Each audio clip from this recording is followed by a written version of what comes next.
अस्सलाम वालेकुम नाज़रीन, मेहरान टीवी सां गॾु मां आहियां सैयद समीला शिराज़ी। हिन बुलेटिन में असां सां साथ ॾींदी पिराकुल। सभ खां पहिरियों हिकु नज़र हेडलाइन ते। DGISPR लेफ्टिनेंट जनरल अहमद शरीफ चौधरी चयो आहे त अफ़गानिस्तान में दहशतगर्दनि जा मर्कज़ ऐं दहशतगर्द तंज़ीमनि जी क़यादत मौजूदु आहे। तालिबान सहूलियतकारी बंदि कनि। पाक अफ़गान सरहदी इलाइक़नि में इंतहाई मज़बूत पॉलिटिकल टेरर क्राइम जो गठजोड़ आहे।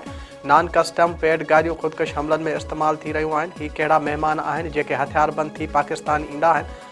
सीनियर सहाफ़ियुनि सां ॻाल्हाईंदे DGISPR वधीक चयो आहे त पाक अफ़गान सरहद इंतहाई मुश्किल ऐं ॾुखियनि रस्तनि ते ॿधलु आहे। बॉर्डर मैनेजमेंट बाबति सिक्योरिटी इदारनि जे हवाले सां गुमराह कंदड़ प्रोपेगेंडा कई पई वञे। अफ़गानिस्तान सां दोहा मुआहिदे जे हवाले सां पाकिस्तान जो मौक़िफ़ वाज़ेह आहे। पाकिस्तान जो मौक़िफ़ आहे त अफ़गान तालिबान रिजीम दहशतगर्दनि जी सहूलियतकार बंदि करे।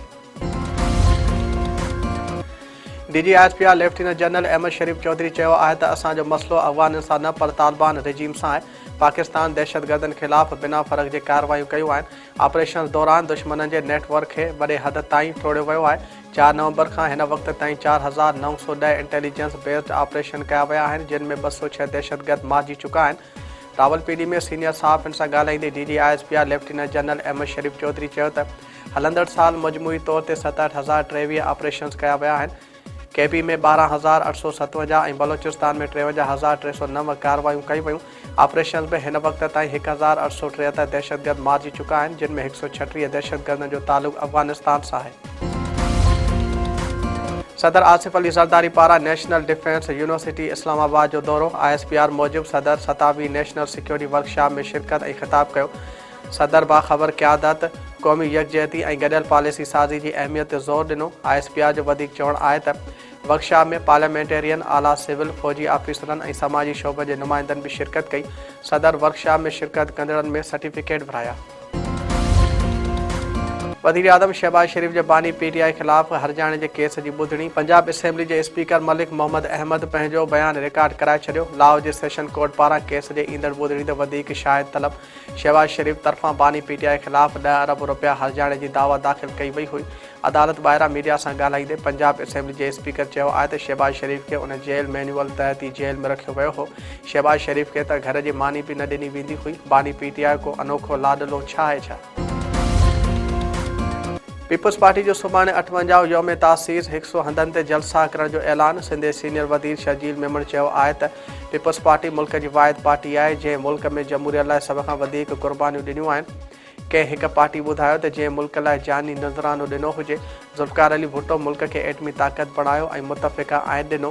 बेनज़ीर भुट्टो मिसाइल टेक्नोलॉजी ऐं आसिफ ज़रदारी सूबाई ख़ुदि मुख़्तियारी ॾिनी। कराची में प्रेस कॉन्फ्रेंस कंदे शर्जील मेमण वधीक चयो आहे त सिंध क़यामत ताईं पाकिस्तान जो हिसो रहंदी।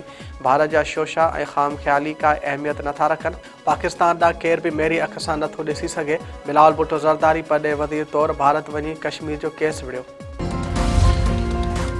सागर जी अदालत क़तल जे ॾोह साबित थियण ते 5 जवाबदारनि खे फाहे जी सज़ा ॿुधाए छॾी। जवाबदार काशिफ मसीह, नवाज़ मसीह, दिलशाद मसीह, दिलमुराद मसीह ऐं शमशाद मसीह खे सज़ा 10 लख रुपया ॾंड। ॾोह साबित न थियण ते सुलेमान मसीह बाइज़त वरी। जवाबदारनि ज़मीन जे तकरार तां 4 साल अॻु हारी फिदा हुसैन लेगारी खे बेदर्दी सां क़तल कयो हो। टंडो अलायर में क़तल जो ॾोह साबित थियण ते 2 जवाबदारनि खे उमिरि क़ैद जी सज़ा 10 लख रुपया ॾंड। अदालत वहीद लुंड क़तल केस में जवाबदार गुल हसन लुंड ऐं सरफराज़ लुंड खे जनम टीप जी सज़ा ॿुधाए छॾी। खैरपुर में स्पोर्ट्स ऐं यूथ अफेयर्स खाते जे सहकार सां औरतुनि जी पहिरीं marathon race MNA Nafisa Shah तरफ़ां इफ़्तिताह। वॾे अंग में एथलीट्स रेस में हिसो वरितो। कराची सां तालुक़ रखंदड़ महानूर पहिरीं पोज़ीशन हासिल करे वरिती। खैरपुर वासण फरहां बलोच 2 ऐं हानिया 3 पोज़ीशन माणी। कुझु एथलीट्स पारां धांधली जा इल्ज़ाम।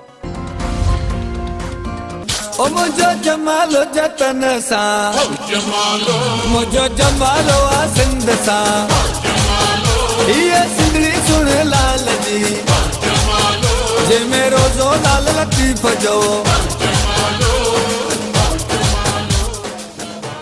सिंध में 7 डिसंबर ते ऐलानियल सकाफ़त ॾियारे जूं तयारियूं ज़ोर शोर सां जारी। मेहरान टीवी जे सॾ खे भरपूर मोट। वॾनि सां गॾु ॿारड़ा ऐं औरतूं बि क़ौमी ईद भरपूर नमूने मल्हाइण लाइ पुरअज़म। स्कूलनि में तक़रीबूं कोठाइण ऐं ओताकनि ते मच कचहरियुनि जो सिलसिलो जारी।